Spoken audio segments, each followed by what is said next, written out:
I've been working for at least 6 years. 6 years na ako nagtatrabaho sa gobyerno. Kasama ako dun sa samahang London. Loan dito, London. Nabaon ako sa loan, nabaon ako sa utang, hindi na ako makaahon. Ngayon, nagkaroon ako ng pagkakataon, mag-business. So, naging cross din yun para bumagsak ulit ako. Ang question ko, paano makaalis dun sa senaryo na maglo-loan dito, maglo-loan dun? Tanggalin mo kasi yung putang ng kakakaprecho mo, Brad. Hindi mo madadaan sa panego-negosyo yan. Puta, pag hindi ka umaalagwa sa finances mo sa pag-iempleyado, lalo ka lang lulubog pag nagnegosyo ka. Tinan mo, hindi ka nga ba kaalagwa sa pag-iempleyado mo Partida na malinis na kinikita na yung pag-iempleyado mo. Ang bottom line, yung kinita mo, neto mo na yan. Nagkakaproblema, ang luho mo kasi. Nasa gobyerno ka Putang dahil pera sa gobyerno, Brad.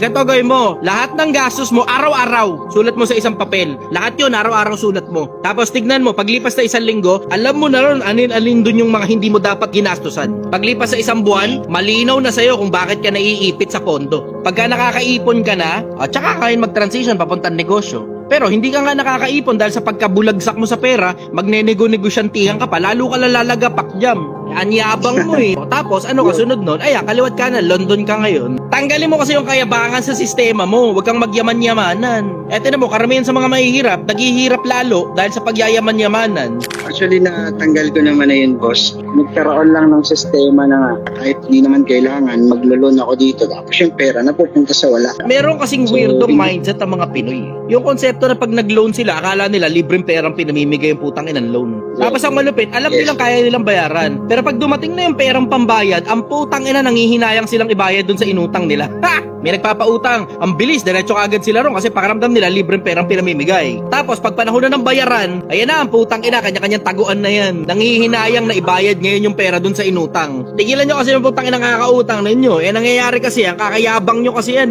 Kain ng masarap, pasyal dito, pa-deliver ng kung ano ng putang inang pagkain. Paano question, brother? Nakuha mo na yun, tigilan mo lahat ng kapritsyo mo. Tapos mag-ipon ka ng pera, sumabay ka sa Project 1M para makalago ka. Tinan mo, karamihan sa mga sumasabay dito, may ipon